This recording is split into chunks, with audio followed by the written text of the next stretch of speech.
Hello everyone. आज के lecture में हम कुछ रेशियो और प्रोपोर्शन के कुछ मॉडरेट लेवल के क्वेश्चंस को सॉल्व करेंगे। तो चलिए बढ़ते हैं सेशन में आगे। तो हमारा क्वेश्चन है the cost of digging a pit was ₹2694। ठीक है। How much will it cost if the wages of workman per day had been increased by 1/8 of the former, है ना, and length of the working day increased by 1/20 of the former period। तो question कह रहा है कि कोई गड्ढा है जिसको खोदने की जो लागत है, जो रुपया खर्च होता है उसको खोदने के लिए, वो है 2694 रुपये। ठीक है। फिर इन्होंने कहा कि जो मजदूर उसमें लगे थे, अगर हमने उनकी सैलरी बढ़ा दी, उनका वेज बढ़ा दिया, उनका जो दैनिक भत्ता था उसको बढ़ा दिया, कितने से? 1/8 से। मजदूरी उनकी जो प्रतिदिन की मजदूरी थी उसको 1/8 से बढ़ा दिया।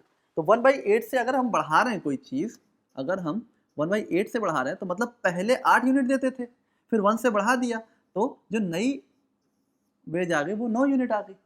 1/8 से बढ़ने का मतलब क्या है कि 8 यूनिट पहले देते थे और 1 यूनिट बढ़ा दिया, तो 1 यूनिट बढ़ाने के बाद अभी कितना हो जाएगा? 9 यूनिट। अब एक जो मजदूर है उसको 9 यूनिट की मजदूरी मिलेगी। ठीक है। उसके बाद क्या बोलते हैं, और कार्य दिवस की लंबाई में पिछली अवधि का 1/20 का वृद्धि होता है, यानी कि पहले 20 यूनिट था, है ना, जो लेंथ ऑफ वर्किंग डे था वो 20 यूनिट रहा होगा, अब उसको भी बढ़ा दिया, तो उसको जब बढ़ाएंगे तो कितना हो जाएगा? जो नया टाइम आएगा वो आएगा 21। ठीक है। और लागत पूरी कितनी है? 2694 रुपये। तो हमें बताना है नई लागत, है ना, हमें ये बताना है। ठीक है। How much will it cost, तो हमें बताना है कि जब हमने ये काम कर लिया, यानी कि हमने वेज बढ़ाया, है ना, और वर्किंग आवर्स को भी बढ़ा दिया, तो नया कॉस्ट कितना आएगा। ठीक है। बहुत सिंपल सा क्वेश्चन है, ध्यान से समझिएगा। पुरानी कॉस्ट कितनी है? 2694, है ना। अब हम क्या करेंगे, देखिए पहले तो 8 यूनिट मिलता था, है ना, अब कितना मिला? 9 यूनिट। तो हम यहाँ पे 9/8 से मल्टीप्लाई कर देंगे, और इसी तरह से पहले 20 यूनिट पे काम होता था, अब 21 पे काम हो रहा है, तो यहाँ पे 21/20 हो जाएगा। ठीक है। इसको सॉल्व कर लेते हैं। तो यहाँ पे हमारा जो नया कॉस्ट आ जाएगा, क्या आएगा? 2694 इंटू 9/8, है ना, और इंटू 21/20। ठीक है। अब हम इसको सिंप्लीफाई कर लेंगे। अब यहाँ पे हमें अप्रॉक्स वैल्यू बतानी है। ठीक है। अप्रॉक्स वैल्यू अगर हमें बतानी है तो अगर हम यहाँ पे इसको 2.1 बना देते हैं, 0 खत्म कर देते हैं, ये 2 से डिवाइड किया तो कितना आएगा? 13, 2 4 जा 8, 2 7 जा 14। ठीक है। फिर अगर हम 8 से इसको काटने की कोशिश करें तो कितना जाएगा? 8 1 जा 8, है ना, 54, 8 6 जा 48, है ना। अब यहाँ पे कितना बचेगा? 6 बचेगा, 67, 8 8 जा 64, तो ये लगभग 3, है ना। तो यहाँ पे 168.2 आएगा या 168.3 आएगा, तो हम इसको 168 ले लेते हैं। 168 इंटू 18, 9 2 जा 18, अप्रॉक्स लेना है, थोड़ा सा अप्रॉक्सीमेशन का ध्यान रखेंगे। ठीक है। तो यहाँ पे जब इसको सॉल्व करेंगे आप तो 168 इंटू 20 - 2 कर दीजिए, तो 168 इंटू 20 - 2 कितना आएगा? देखिए 2 8 जा 16, 2 6 जा 2 8 जा 16, 6 1 कैरी फॉरवर्ड, 2 6 जा 12 1 13, 1 कैरी फॉरवर्ड, 2 1 जा 2 1 3, 3360। अब इसमें से 336 घटा दीजिए, तो 4 यहाँ कितना था? 2 यहाँ 0 3, तो लगभग 3024 आना चाहिए अप्रॉक्स अमाउंट। जो नया कॉस्ट आएगा वो लगभग 3024 आएगा। अब एक बार आप ध्यान से ऑप्शन देख लीजिए, तो सबसे क्लोज आंसर कौन दिख रहा है आपको? 2886, है ना। तो जो हमारा ऑप्शन नंबर ए होगा ये करेक्ट आंसर होगा। क्यों? क्योंकि देखिए हमने यहाँ पे अप्रॉक्स वैल्यू निकाली, हमने एग्जैक्ट वैल्यू नहीं निकाली। हमने यहाँ पे 2.1 को 2 लिखा, 168.3 को 168 लिख के डायरेक्ट सॉल्व किया है ना। क्योंकि हमसे क्वेश्चन में कहा भी गया था कि अप्रॉक्स वैल्यू बतानी है, तो अप्रॉक्स निकाल लिया हमने। अप्रॉक्स हमारा 3000 के अराउंड आ रहा है, और जो भी ऑप्शन हमारे गिवन है सबसे क्लोज कौन सा है? 2886। ठीक, चलिए बढ़ते हैं आगे अगले क्वेश्चन की तरफ। कितना मिनट हुआ? तो हमारा अगला क्वेश्चन है, Rahim covers a distance of 48 kilometre perform by train, bike and car. ठीक है। रहीम है, रहीम ने 48 किलोमीटर की डिस्टेंस कवर की है। कैसे? ट्रेन से, बाइक से और कार से। देखिए रेशियो क्या है, ट्रेन, बाइक और कार की बात की जा रही है ना। और टोटल कितना किलोमीटर परफॉर्म किया है, 48 किलोमीटर। ठीक, उसके बाद क्या कहते हैं, और रेशियो क्या दिया हुआ है, 8:1:3। ठीक है, यानी कि 8 यूनिट वो ट्रेन से गया है, 1 यूनिट बाइक से गया है और 3 यूनिट उसने ट्रेवलिंग जो है कि कार से की है। ठीक, उसके बाद क्या कहते हैं, and charges per kilometre in that order are in the ratio of 8:1:4। देखिए ये तो आपका डिस्टेंस है ना, ये जो है ये डिस्टेंस की बात है, ये आपका डिस्टेंस है। ठीक है, और जो चार्जेस हैं है ना, चार्जेस का जो रेशियो दिया हुआ है वो दिया हुआ है 8:1:4। ठीक है, उसके बाद क्या कहता है, if the train charges being ₹24 पर kilometre the total cost of the journey is. Simple सा क्वेश्चन है, आपसे क्या कहा गया है, रहीम है 48 किलोमीटर की जर्नी कर रहा है, ट्रेन से कर रहा है, बाइक से कर रहा है और कार से कर रहा है ना, कुछ कुछ पार्ट्स में कर रहा है, जिस पार्ट्स का जो रेशियो है वो क्या है, 8:1:3 है। तो सबसे पहली चीज रेशियो को ऐड करिए है ना, तो यहाँ पे अगर मैं इनको ऐड करता हूँ तो 8 1 9 3 12, यानी कि टोटल जो आपकी जर्नी है वो 12 यूनिट है। ठीक है, टोटल जर्नी हमारी 12 यूनिट है। तो यहाँ से टोटल जर्नी हमें दिया कितना है क्वेश्चन में, 48 किलोमीटर। तो 12 यूनिट किसके बराबर होगा, 48 किलोमीटर के बराबर होगा। तो यहाँ से 1 यूनिट की वैल्यू अगर हम निकालें तो 4 किलोमीटर आ रही है ना, 1 यूनिट की वैल्यू जो है वो 4 किलोमीटर है। यानी कि अगर बात की जाए तो ट्रेन से उसने कितने किलोमीटर जर्नी की है, 32 किलोमीटर। क्यों, एक यूनिट की वैल्यू 4 किलोमीटर, तो ट्रेन से उसने 8 यूनिट की डिस्टेंस कवर की है ना, तो 8 यूनिट के कितना हो जाएगा, 32 किलोमीटर। तो ट्रेन का जो कवर डिस्टेंस है वो क्या आएगा, 4 × 8 दैट इज 32 किलोमीटर।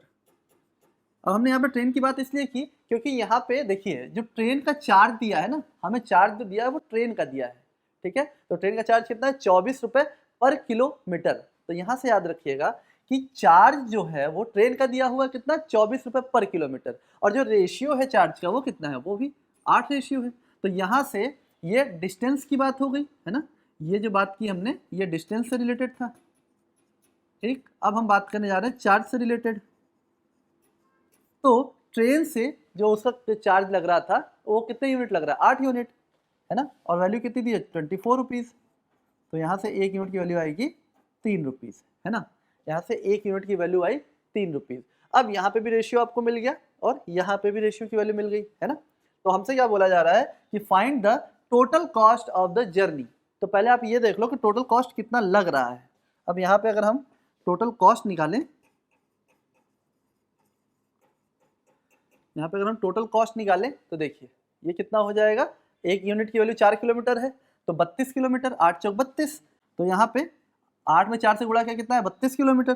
तो 32 किलोमीटर और रेट कितना है, 8 3 जा 24, यानी कि 24 रुपये किलोमीटर रेट है। उसके बाद यहाँ पे 4 किलोमीटर बाइक से रेट कितना है, 3 रुपये। ठीक है, इसी तरह से 12 किलोमीटर कार से 3 × 4, 3 × 4 कितना आएगा, 12 इंटू, अब यहाँ पे रेशियो 4 है ना, तो यहाँ पे ये भी 12 हो जाएगा। क्यों, क्योंकि एक चार्ज के एक रेशियो की वैल्यू कितनी है, 3 रुपये है ना, तो यहाँ पे 12 आ जाएगा। और ये आ जाएगा टोटल कॉस्ट रुपए में। अब यहाँ पे क्या आएगा, 24 × 2 48, 48 4 कैरी फॉरवर्ड एंड 24 3 जा 72 और 72 4, ये 768 आ जाएगा, ये 12 आ जाएगा और ये आ जाएगा 144। तो यहाँ पे 12 में 144 जोड़ा कितना आएगा, 156 आ जाएगा। अब 768 में हमें क्या जोड़ना है, 156 जोड़ लीजिए। ठीक है, तो सबसे पहला काम हमने क्या किया, यहाँ पे 60 लिया, यहाँ पे 50 ले लिया, तो 60 और 50 कितने हो गए, 110। 700 + 100 800, 800 + 110 कितना हो जाएगा, 910 हो जाएगा। उसके बाद 8 यहाँ ज़्यादा और 6 यहाँ ज़्यादा, यानी कि 14 ज़्यादा है, तो 924 आ जाएगा है ना। तो यहाँ पे जो टोटल कॉस्ट निकल के आ जाएगी वो कितनी आई, ₹924। ऑप्शन नंबर ए हमारा करेक्ट आंसर है। ठीक है, तो क्वेश्चन बहुत बड़ा नहीं था, बस इतनी बात थी कि आपको क्या दिया था कि वो 3 मीडियम से जर्नी कर रहा है, ट्रेन से कर रहा है, बाइक से कर रहा है, कार से कर रहा है। टोटल जर्नी दे दी गई थी आपको, और जो पार्ट जिस पार्ट में उसने जर्नी की है उसका रेशियो दे दिया था, दैट इज 8:1:3।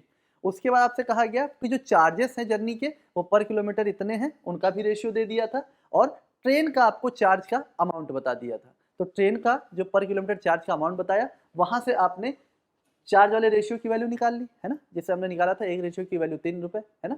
और जो टोटल जर्नी दिया हुआ है 48 किलोमीटर, उससे हमने डिस्टेंस वाले रेशियो की 1 यूनिट की वैल्यू निकाल ली, यानी कि टोटल जोड़ा 12 यूनिट और वो 48 के बराबर हुआ, यानी कि यहाँ पे 1 यूनिट की वैल्यू 4 किलोमीटर आई थी। ठीक है, तो ये रहा आपका क्वेश्चन। चलिए बढ़ते हैं अपने अगले क्वेश्चन की तरफ।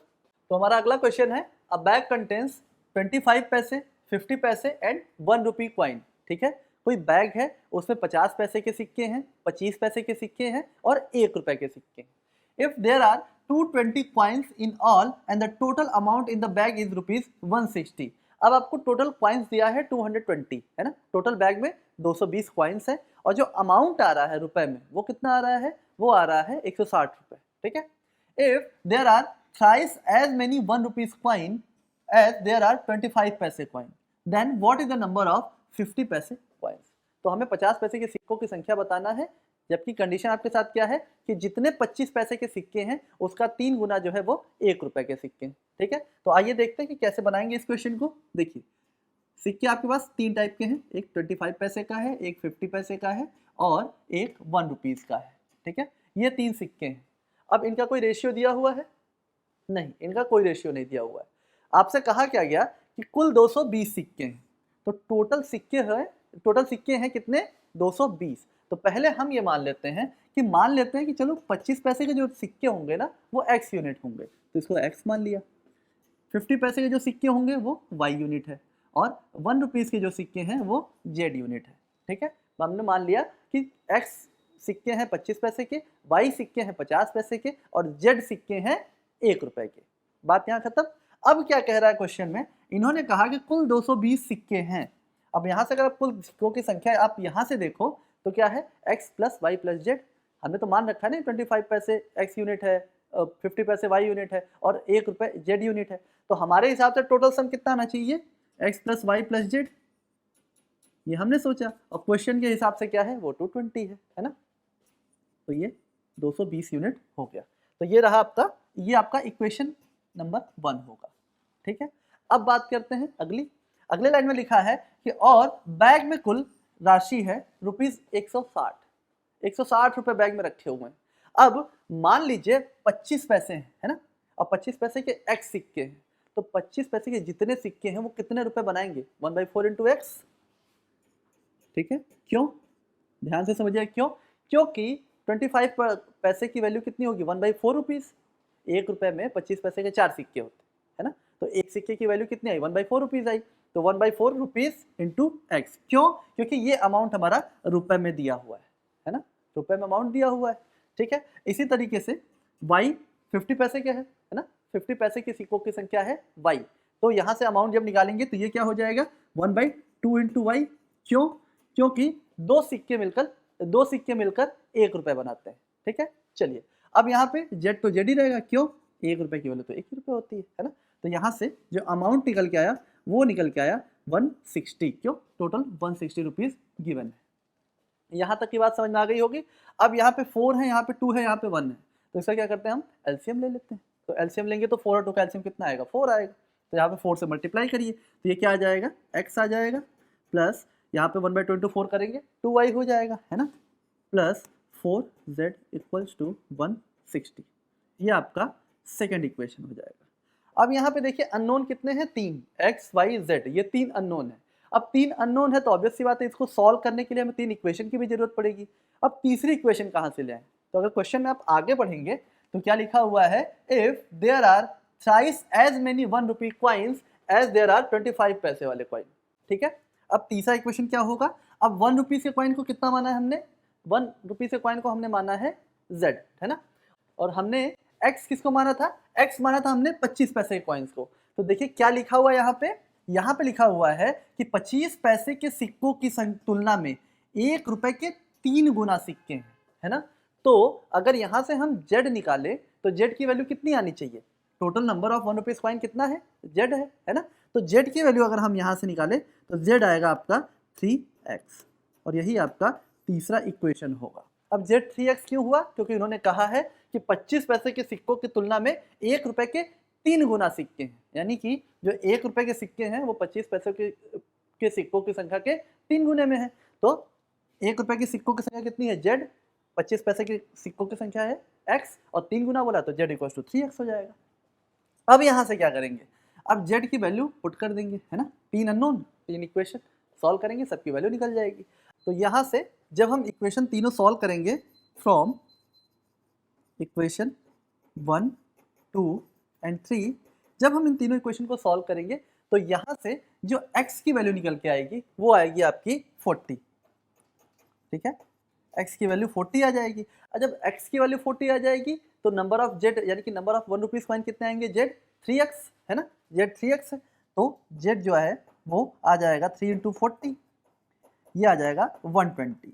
अब देखिए x क्या है? 25 पैसे के सिक्कों की संख्या है, z क्या है? 1 रुपए के सिक्कों की संख्या है ना, तो ये हो गए 120 और 40 160, और टोटल हमारे पास सिक्कों की संख्या कितनी थी? 220। तो 220 में से जब 160 हम घटा देंगे तो हमें y के सिक्कों की संख्या मिल जाएगी कितनी? 60। तो y क्या था? y 50 पैसे के सिक्कों की संख्या था, और वही क्वेश्चन में हमसे पूछा गया था, ठीक है। आई होप ये चीज़ समझ में आई होगी आपको। चलिए बढ़ते हैं अपने अगले क्वेश्चन की तरफ। तो हमारा अगला क्वेश्चन है, on his death bed mister Kamlesh called upon his 3 sons and told them to distribute all his assets worth rupees 5,25,000 in the ratio of 1/15, 1/21 and 1/35, ठीक है। अपनी मृत्यु शैया पे कमलेश थे, उन्होंने अपने तीनों पुत्रों को बुलाया और उनका जितना भी एसेट था, जितने रुपए उनके पास थे, जो कि दिया हुआ है 5,25,000, उसको बांटने को कहा। किस रेशियो में? 1/15 रेशियो, 1/21 रेशियो, 1/35, है ना, ये 3 रेशियो में कहा गया था। अब पहले तो इसको नॉर्मल बनाइए आप। कैसे? देखिए 15 है, 21 है और 35 है ना, हम पहले इसका एलसीएम लेंगे। तो 15, 21 और 35 का एलसीएम कितना आना चाहिए? 105, है ना, तो 105 आ गया एलसीएम, मल्टीप्लाई कर दीजिए एलसीएम से। 1/21 इंटू 105 रेशियो 1/35 इंटू 105, तो यहाँ पे 7 आएगा, यहाँ पे 5 आ जाएगा और यहाँ पे 3 आ जाएगा, है ना, तो ये हो जाएगा 7:5:3। इस रेशियो में आपको अमाउंट को बांटना है। अमाउंट कितना है? 5,25,000। तो टोटल रेशियो का वैल्यू कितना आ जाएगा? 7, 5, 12, 3, 15। अब इस 15 यूनिट की जो वैल्यू होगी वो 5,25,000 के बराबर होगी, ठीक है। तो 15 से डिवाइड कर दीजिए तो कितना आएगा? एक यूनिट की वैल्यू आएगी 15 3 जा 45 एंड 7 रिमेनिंग 75, 15 5 जा 75। एक यूनिट की वैल्यू निकल के आ रही है 35,000, ठीक है। यहाँ से एक यूनिट की वैल्यू निकल गई कितनी? 35,000। उसके बाद हमसे पूछा क्या गया है? तीनों भागों में से सबसे बड़ा हिस्सा ज्ञात कीजिए। तो ये जो रेशियो है 7:5:3, इसमें सबसे बड़ा रेशियो कौन सा है? 7। तो हमें उसी की वैल्यू बतानी है। तो एक यूनिट की वैल्यू है 35,000, तो 7 यूनिट की वैल्यू क्या हो जाएगी? 7 इंटू 35,000। तो 7 यूनिट की वैल्यू क्या हो जाएगी? 7 इंटू 35,000, है ना। अब 7 में 35 से मल्टीप्लाई कर दीजिए तो 7 3 जा 21, 2,10,000 रुपये ये हो गए, और उसके बाद 5,000 ये, तो 35,000, तो 2,10,000 और 5, 2,45,000। यहाँ पे ऑप्शन नंबर बी आपका करेक्ट आंसर होगा, ठीक है। तो आज के सेशन में इतना ही, मिलते हैं अगले सेशन में एक नए कॉन्सेप्ट के साथ। तब तक के लिए पढ़ते रहिए, अपना ख्याल रखिए और प्रैक्टिस करते रहिए।